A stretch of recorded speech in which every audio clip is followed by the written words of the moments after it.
कल्याणपुर नाम के गांव में एक बूढ़ा आदमी रामकिशोर अपनी पत्नी के साथ रहता था। रामकिशोर नाई का काम करता था और उसी से अपना घर चलाता था। उसकी पत्नी चंदा बहुत समझदार और सुलझी हुई औरत होती है, जो हर अच्छी बुरी परिस्थिति में अपने पति का साथ कंधे से कंधा मिलाकर खड़ी होती है। कहो रामकिशोर, क्या हाल चाल है तुम्हारा? काम कैसा चल रहा है? ठीक चल रहा है मालिक। आप बताओ, आज इस गरीब की दुकान पर कैसे आना हुआ? कुछ नहीं रामकिशोर, मुझे मेरे बेटे के बाल कटवाने थे, इसीलिए सुबह से गांव में भटक रहा हूँ। लेकिन कोई नाई मेरे बेटे के मन मुताबिक बाल नहीं काट पा रहा है। अच्छा, छोटे मालिक को कैसे बाल कटवाने हैं? मैं इनके मुताबिक बाल काट दूंगा। कैसे नहीं, ये पूछो किससे बाल कटवाने हैं। मेरे बेटे की जिद है कि वो अपने बाल लकड़ी की कैंची से ही कटवाएगा, और तुमने अब कह ही दिया है तो मुझे चिंता नहीं। चलो बाल काटना शुरू करो। रामकिशोर जब भानु प्रताप की बात सुनता है तो बहुत चिंतित हो जाता है, क्योंकि उसके पास लकड़ी की कैंची नहीं होती और पूरे गांव में कोई भी लकड़ी की कैंची से बाल नहीं काटता। और उसने भानु प्रताप से कह दिया होता है कि मैं बाल काट दूंगा। इसलिए भानु प्रताप जिद करके दुकान पर ही बैठ जाता है।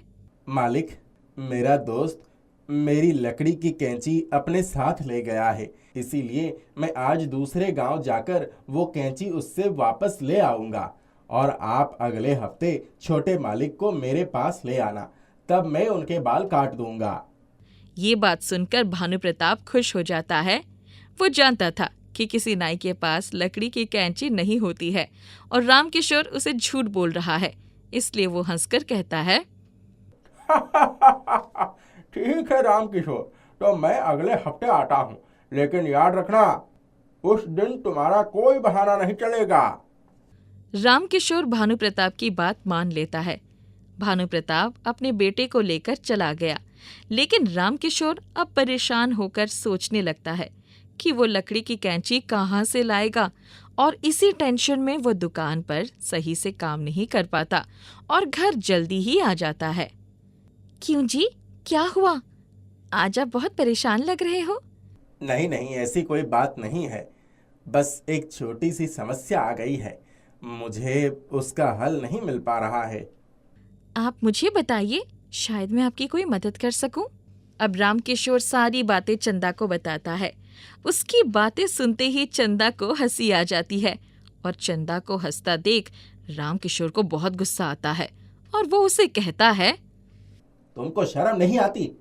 पति इतनी परेशानी में है और तुमको इतनी हंसी आ रही है।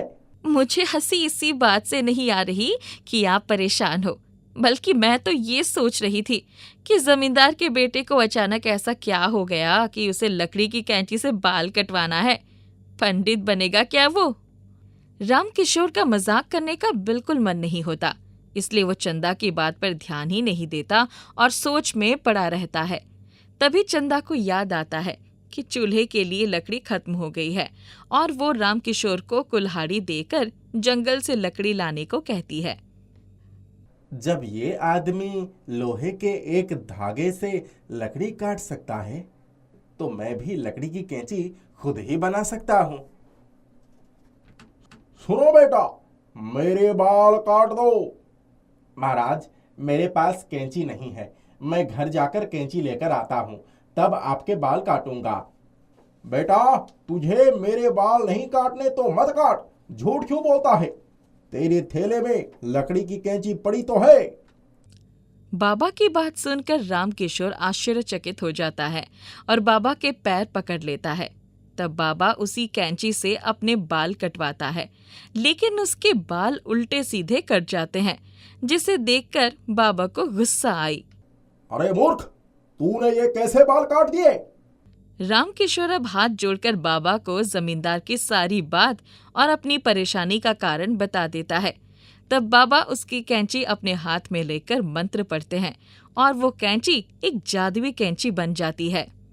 जा बेटा, अब ये कैंची तेरा भविष्य बदल देगी, लेकिन इस कैंची की शक्तियों का कभी गलत इस्तेमाल मत करना। कैंची लेकर रामकिशोर बहुत खुश होता है। अब वो अपनी दुकान पर बैठता है, तभी उसके पास भानु प्रताप मोहित को लेकर आता है। आज तो मजा ही आ गया। भानु प्रताप मेरी कैंची से कटे हुए बाल देखता ही रह गया। सुनिए जी, कैंची सही है, लेकिन कैंची जादुई है ये किसी को मत बताना, वरना उसको कोई चुरा लेगा। आगे इसका बहुत फायदा होगा, पूजा अनुष्ठान में जरूरत होती है। अब धीरे धीरे पूरे गांव में ये बात फैल जाती है कि रामकिशोर के पास लकड़ी की कैंची है। तो जब भी कोई पूजा या मंदिर से जुड़ा कार्यक्रम होता है तो रामकिशोर की लकड़ी की जादुई कैंची का इस्तेमाल होने लगा। इसी से उसकी कमाई भी बढ़ जाती है। अच्छा याद दिलाया तुमने भाग्यवान, मैं तो भूल ही गया था। अभी जाकर उस पंडित से कैंची वापस लेकर आता हूँ।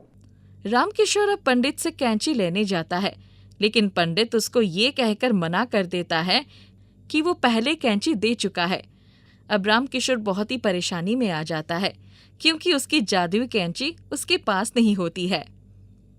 ये मेरी कैंची है, इसको मैंने बनवाया था। तुम्हारी कैंची मैं पहले ही लौटा चुका हूँ। पंडित जी, आप शायद ये बात नहीं जानते हैं। मेरी कैंची कोई साधारण कैंची नहीं थी, वो एक जादुई लकड़ी की कैंची थी जो निरंकारी बाबा ने मुझे दी थी। पंडित अब रामकिशोर से लड़ने लगता है, क्योंकि उसने ही वो कैंची धोखे से रामकिशोर से हथिया ली होती है और अब उसका मन उस कैंची को देने का नहीं होता। रामकिशोर समझ जाता है कि पंडित जी की नियति उस कैंची पर आ चुकी है और अब वो उसकी कैंची वापस नहीं देगा। अरे देखो भाइयों, ये कैंची तो रामकिशोर की बात मान रही है। इसका मतलब पंडित झूठ बोल रहा है। सुनो कैंची, मुझ में और पंडित में से जो झूठ बोल रहा है उसको टकला कर दो। पंडित को ऐसे माफी मांगते देख सब समझ जाते हैं कि पंडित ही झूठ बोल रहा था और असल में ये कैंची रामकिशोर की ही थी। इसलिए वो कैंची वापस रामकिशोर के पास आ जाती है और रामकिशोर उस कैंची को पाकर बहुत खुश होता है। अब वो अपनी पत्नी के साथ में खुशी खुशी रहने लगता है। सूरज उगा भी नहीं था और भुल्लू के कानों में आसपास के लोगों की चीख पुकार सुनाई पड़ी। वो जैसे ही घर के बाहर आया, आसपास चारों तरफ का दृश्य देखकर घबरा गया। बाढ़ का पानी लोगों के घरों तक पहुंच गया था। चारों तरफ पानी ही पानी नजर आ रहा था। हे भगवान, ये क्या हो ही गया? अरे बाप रे, घर में पानी आ रहा है, घर भी डूब जाएगा। चलो, अब तो यहाँ से अपना दाना पानी उठ गया। भुल्लू ने बक्से से कुछ रुपए लेने चाहे, लेकिन वहाँ 1 रुपए भी नहीं था। वो निराश होकर घर से बाहर आ गया। आसपास के लोग अपनी जान बचाने के लिए घर छोड़कर जा चुके थे। भुल्लू किसी तरह पानी में आगे बढ़ने लगा। अचानक तेज पानी की धारा ने उसे दूसरी तरफ ढकेल दिया। वो बहुत गहरे पानी में पहुंच गया था। सामने मौत दिखाई पड़ रही थी। उसने एक बहती हुई लकड़ी को पकड़ना चाहा, लेकिन वो भी उससे दूर चली गई। डूबते को तिनके का सहारा भी न मिल सका। उसकी तैरने की ताकत जवाब दे चुकी थी। उसने आंखें बंद कर ली।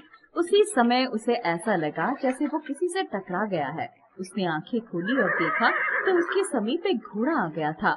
मरता क्या न करता। उसने घोड़े को पकड़ लिया और पानी के अंदर ही उसी पर सवार हो गया। मौत की अंधेरी राह में घोड़ा जिंदगी की नई किरण बनकर आ गया था। भुल्लू ने बड़ी मजबूती से उसे पकड़ रखा था। घोड़ा भी तेजी से पानी में तैरता हुआ आगे बढ़ता गया, जैसे उसने अपने साथ साथ भुल्लू को भी बचाने का पक्का विचार बना लिया हो। आगे खाई थी, उसी दिशा में घोड़ा खींचा जा रहा था। हे भगवान, अब क्या करें? पानी के आगे जोर नहीं चल रहा है। घोड़े राजा, जोर लगाओ, मुड़ जाओ, वरना दोनों खाई में जाएंगे। घोड़ा पूरी कोशिश करने लगा, लेकिन पानी के आगे बेबस हो रहा था। वो भुल्लू को लेकर खतरनाक मोड़ पर पहुंच चुका था। अचानक चमत्कार हुआ। वो जोर से हिनहिनाया और तेजी से मुड़ गया। उसके अंदर अद्भुत जादुई शक्ति आ गई। वो भुल्लू को लेकर देखते ही देखते एक ऊंचे और सुरक्षित स्थान पर पहुंच गया। भुल्लू उसके आगे हाथ जोड़कर खड़ा हो गया। घोड़े की आंखों में दया का भाव झलक रहा था। भुल्लू और घोड़ा दोनों कुछ आगे बढ़े, भूख के मारे भुल्लू से चला नहीं जा रहा था। घोड़े ने इशारा किया और भुल्लू को अपने ऊपर बिठा लिया। वो तेजी से दौड़ता बढ़ता चला गया। वो दोनों बहुत आगे निकल आए। घोड़ा जाकर एक झोपड़ी के पास रुक गया। भुल्लू ने अंदर जाकर देखा तो कुछ खाली बर्तन पड़े थे। आसपास कुछ भी न था। घोड़े राजा, यहाँ तो सारे के सारे बर्तन खाली पड़े हैं। इससे भला भूख कैसे मिटेगी? इतने में घोड़ा आगे बढ़ा और उसने कुछ बर्तनों को मुंह से छू लिया। चमत्कार हो गया। उन बर्तनों में से धुआं निकलने लगा। भुल्लू ने ध्यान से देखा तो धुएं के नीचे बर्तन में खाने के सुंदर व्यंजन झलक रहे थे। भूख से बेहाल भुल्लू ने खाना शुरू कर दिया। अरे राजा, आओ यहीं खा लो। इसके बाद बाहर के घास के मैदान पर भी मुंह चला लेना। मुझे भीगने के कारण ठंडी लग रही है। मैं यहीं अंदर बैठना पसंद करूंगा। घोड़ा हिनहिनाया और सामने कुछ कपड़े और बिस्तर कंबल आ गए। राजा, तुम तो बड़े जादूगर निकले। मैंने कोई बहुत बड़ा पुण्य काम किया है जो तुम मुझे मिल गए। तुमने मेरी जान बचाई, यहाँ तक सुरक्षित लेकर आए। खाने के बाद तुम तो कपड़े भी दे रहे हो। मेरे ऊपर इतनी मेहरबानी की मैं अब अपनी खुशी से पागल हो जाऊंगा। जादुई घोड़े ने भुल्लू से बड़ी आत्मीयता जताई। भुल्लू का घर और सारा सामान बाढ़ की भेंट चढ़ गया था। शाम होने लगी तो उसकी चिंता बढ़ गई। जंगली जानवरों का डर सताने लगा। राजा, दिन तो बीत गया, लेकिन रात को खुले आसमान में रहना खतरे से खाली नहीं है। हम दोनों के लिए खतरा है। काश यही आसपास हमारा घर होता। राजा घोड़ा हिनहिनाया और फिर एक चमत्कार हो गया। सामने मैदान साफ हो गया और एक सुंदर बंगलानुमा घर बन गया। राजा के लिए भी सुंदर व्यवस्था हो गई। दोनों जैसे ही घर के अंदर जाने के लिए तैयार हुए, दो भयानक शेर सामने आकर खड़े हो गए। अब क्या होगा राजा? ये दोनों कहाँ से आ गए? राजा हिनहिनाया। इतने में एक शेर भालू के ऊपर कूदने के लिए तेजी से आगे बढ़ा और गिर गया। उसके पीछे दूसरा शेर भी गिर गया। भुल्लू ने देखा तो दोनों शेरों की पूंछ आपस में बंध गई थी। वे दोनों विपरीत दिशा में हटने की कोशिश कर रहे थे और गिर रहे थे। इसके बाद उनके पैर भी आपस में बंध गए। भुल्लू हंसने लगा। राजा, अब घर के अंदर चलो। ये दोनों तो अब रात भर एक दूसरे से अपने आप को छुड़ाने में ही परेशान रहेंगे। दोनों घर के अंदर चले गए। घर के अंदर सारा सामान आ गया था।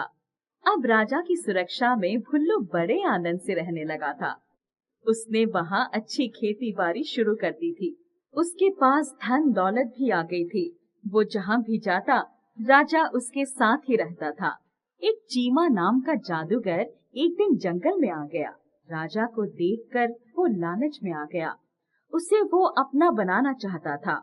उसने भुल्लू के सामने राजा को खरीदने का प्रस्ताव रखा, लेकिन भुल्लू ने झट से ठुकरा दिया। चीमा जादूगर बहुत नाराज हो गया। उसने अपनी जादुई शक्ति से भुल्लू को उसके ही घर में कैद कर दिया। ये देखकर राजा आग बबूला हो गया। वो बहुत जोर से हिनहिनाया, लेकिन जादूगर पर उसके जादू का कोई असर न हुआ। भुल्लू घर के अंदर से असहाय होकर सब देखता रहा। जादूगर चीमा ने अपनी छड़ी घुमाई और उछलकर राजा के ऊपर सवार हो गया। राजा आगे बढ़ने के लिए तैयार न था, तब जादूगर ने दूसरा जादू भुल्लू के ऊपर चलाने की तैयारी की। भुल्लू, तुम्हारा घोड़ा बात नहीं मान रहा है। अब मैं तुम्हारी जान ले लूंगा, तब इसका होश ठिकाने आएगा। जादूगर की ये बात सुनकर राजा डर गया। वो अपने साथी भुल्लू के ऊपर कोई आंच नहीं आने देना चाहता था। वो जादूगर का इशारा समझकर उसे लेकर आगे बढ़ गया। भुल्लू लाचार होकर देखता ही रह गया। जादूगर अपनी जादुई छड़ी से इशारा करके राजा को हर तरफ अपनी इच्छा से ले जा रहा था। राजा को बहुत गुस्सा आ रहा था। अचानक वो बहुत तेज दौड़ने लगा। जादूगर बहुत खुश हो गया। इसके बाद तेज दौड़ते दौड़ते राजा अचानक रुक गया। झटका खाकर जादूगर नीचे गिर गया। उसकी छड़ी दूर गिर गई। उसका जादू बेअसर हो गया। जादूगर उठा तो राजा ने अपने दोनों पैरों से उसे जोर से धक्का मार दिया। जादूगर बुरी तरह लड़खड़ाया और घायल होकर गिर पड़ा। राजा ने जादुई छड़ी मुंह से उठा ली और पिछली दुल्लती जादूगर को मार दी। जादूगर फिर गिर पड़ा और राजा के जादू से उसके दोनों पैर बंध गए। राजा मुंह में छड़ी लेकर तेजी से दौड़ता हुआ भुल्लू के पास पहुंच गया। उसने भुल्लू को आजाद कर दिया। जादुई छड़ी को भुल्लू ने जला दिया। जादुई छड़ी के साथ साथ जादूगर का जादू भी समाप्त हो गया। भुल्लू बड़ी शान से और बड़े प्यार से अपने प्यारे साथी राजा से लिपट गया। सीतापुर नाम के गांव में दो दोस्त अमर और किशन रहते थे। अमर की एक बेटी थी मुन्नी। अमर की पत्नी का देहांत मुन्नी के बचपन में ही हो गया था। अमर एक दिन खेती करके आ रहा था, तभी उसे एक सांप काट लेता है और उसकी मौत हो जाती है। सुबह से शाम हो जाती है पर अमर खेत से नहीं आता है। अब मुन्नी को चिंता होने लगती है। काका, पिताजी अभी तक खेत से नहीं लौटे हैं। पहले तो कभी ऐसा नहीं हुआ। मुन्नी, तू घबरा मत, मैं खेत पर देख कर आता हूँ। किशन खेत में जाता है तो देखता है कि अमर जमीन पर गिरा हुआ है और उसके मुंह से झाग निकल रहा है। किशन समझ जाता है कि अमर को सांप ने काट लिया है और उसकी मौत हो गई है। हे भगवान, ये तूने क्या किया? पहले ही मुन्नी की माँ नहीं थी और अब उसके पिता को भी तूने अपने पास बुला लिया। किशन अपने आप को संभालता है और अमर की लाश को लेकर घर जाता है। मुन्नी पिता की लाश देखकर बहुत रोती है और कहती है, पिताजी, आप भी मुझे छोड़कर चले गए। मैं तो अनाथ हो गई। बेटी, तू रो मत, मैं हूँ ना तेरे साथ। पहले मेरी सिर्फ एक बेटी थी, अब 2 बेटियां हो गई। मैं तेरा ध्यान रखूंगा। वही खड़ी किशन की बेटी मेघा बोली, दीदी, तुम रो मत, अब से हम दोनों बहनें हैं। हम एक दूसरे के साथ हमेशा रहेंगे। कुछ दिन बीत जाते हैं। मुन्नी धीरे धीरे सब भूलकर किशन के परिवार के साथ रहने लगती है। एक दिन किशन और उसकी पत्नी किसी काम से दूसरे गांव जाते हैं। निकलते समय किशन मुन्नी और मेघा को गले लगाकर कहता है, मुन्नी, तू अपना और मेघा दोनों का ध्यान रखना। मेघा, तू मुन्नी दीदी को परेशान मत करना, दीदी की सारी बातें मानना। एक बात और, मुझे और तुम्हारी माँ को आने में रात हो जाएगी तो तुम दोनों घबराना मत। मुन्नी और मेघा दोनों एक दूसरे का ख्याल रखने का वादा किशन से करती है। किशन अपनी पत्नी के साथ दूसरे गांव चला जाता है। बस में कुछ डाकू आ जाते हैं और किशन और उन लोगों से सामान छीनने लगते हैं। इसी छीन झपटी में किशन और उसकी पत्नी को चाकू लग जाता है और दोनों की मौत हो जाती है। उधर रात होते ही, दीदी, माँ और पिताजी अभी तक नहीं आए। अब तो काफी रात हो गई है। मन ही मन मुन्नी भी डर रही थी, पर हिम्मत दिखाते हुए बोलती है, तू घबरा क्यों रही है? वो आ जाएंगे। रात से सुबह हो जाती है, पर दोनों में से कोई भी नहीं आता है। तभी एक गांव वाला चिल्लाते हुए आता है और कहता है, अरे गजब हो गया, किशन भैया और उनकी पत्नी को डाकू ने मार डाला।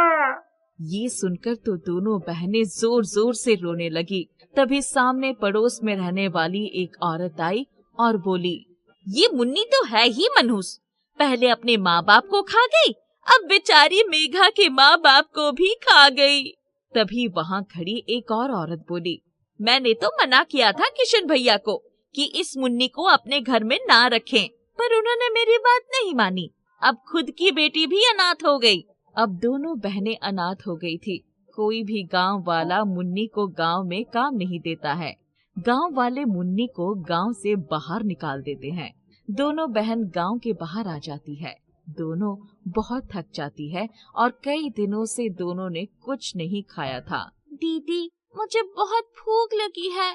मुन्नी की आंखों में आंसू आ जाते हैं और मैंने काका से वादा किया था कि मैं मेघा का ध्यान रखूंगी। तभी मुन्नी को एक ढाबा दिखता है। मुन्नी ढाबे के पास जाती है और, काका, आपके पास कुछ खाना है तो मुझे दे दो, मेरी छोटी बहन बहुत भूखी है, मैं कुछ भी कर लूंगी। ढाबे वाले के यहाँ बर्तन धोने वाला उस दिन आया नहीं था, इसलिए ढाबे वाले मुन्नी को बर्तन धोने का काम देता है। बदले में उसे और उसकी बहन को पेट भर खाना दे देता है। शाम होते ही दीदी, शाम होने वाली है, थोड़ी देर में रात हो जाएगी, हम कहाँ जाएंगे? अब हमारे पास तो घर भी नहीं है और इस गांव में हमें कोई जानता भी नहीं है, कोई हमारी मदद भी नहीं करेगा।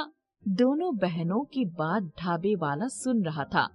ढाबे वाले को दोनों पर दया आ जाती है और तुम दोनों मेरे साथ मेरे घर चलो, आज रात वहीं गुजार लेना।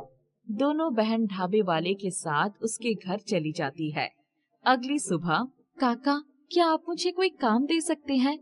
मैं अपनी छोटी बहन को बहुत पढ़ाना चाहती हूँ। हाँ, हमारे गांव के सरपंच के यहाँ एक नौकरानी की जरूरत है, क्या तुम नौकरानी का काम करोगी? मुन्नी थोड़ी देर चुप रहती है और कहती है, काका, मैं अपनी बहन के लिए कुछ भी कर लूंगी। मुन्नी सरपंच के यहाँ काम करने लगती है। मुन्नी मेघा का दाखिला एक स्कूल में करवा देती है। मेघा पढ़ाई में बहुत होशियार होती है। धीरे धीरे समय बीतता है। अब मेघा 12वीं पास कर लेती है। दिन रात काम करने की वजह से मुन्नी बीमार हो जाती है। ये देखकर, दीदी, अब आपको इतना काम करने की जरूरत नहीं, मुझे गांव के एक स्कूल में टीचर का काम मिल गया है और साथ ही मैं आगे की पढ़ाई भी करूंगी। अब तुम अपने ऊपर ध्यान दो, अब मेरी बारी है तुम्हारी सेवा करने की, तुमने बहुत कर लिया। ये सुनकर तो मुन्नी की आंखों से आंसू बहने लगते हैं। मुन्नी मेघा को गले लगाकर बोलती है, किशन काका, देख रहे हैं ना आप, हमारी मेघा कितनी बड़ी और समझदार हो गई है, अब ये बड़ी टीचर बन गई है। इतने में वहाँ ढाबे वाले काका आ जाते हैं और ये सब देखकर कहते हैं, बेटी मुन्नी, मेघा की इस सफलता के पीछे तुम्हारा ही हाथ है। बेटी, अगर बुरा ना मानो तो मैं तुम्हें एक बात कहना चाहता हूँ। काका, क्या बात है, कहिए। बेटी मुन्नी, क्या तुम मेरे बेटे अजय से शादी करोगी? मुझे तुम जैसी ही लड़की चाहिए। ये सुनकर दोनों बहन खुश हो जाती है और कुछ समय बाद ही अजय और मुन्नी की शादी हो जाती है। मेघा भी उन्हीं के साथ रहने लगती है। चारों खुशी खुशी रहने लगते हैं। तभी कुछ महीने बाद, बेटी मुन्नी, बाहर आओ, मुझे कुछ काम है। आवाज सुनकर मुन्नी और अजय बाहर आते हैं तो देखते हैं कि सरपंच जी है। दोनों उनका खूब स्वागत करते हैं और, सरपंच जी, क्या बात है? बेटी मुन्नी, मुझे तुम्हारी बहन मेघा अपने बेटे नीरज के लिए बहुत पसंद है। नीरज को मेघा पसंद है और तुम हमें और नीरज को तो काफी साल से जानती ही हो।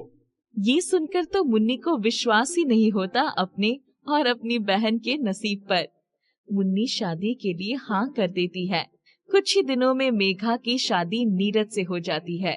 दोनों बहन अपने अपने परिवार में खुशी से रहने लगती हैं।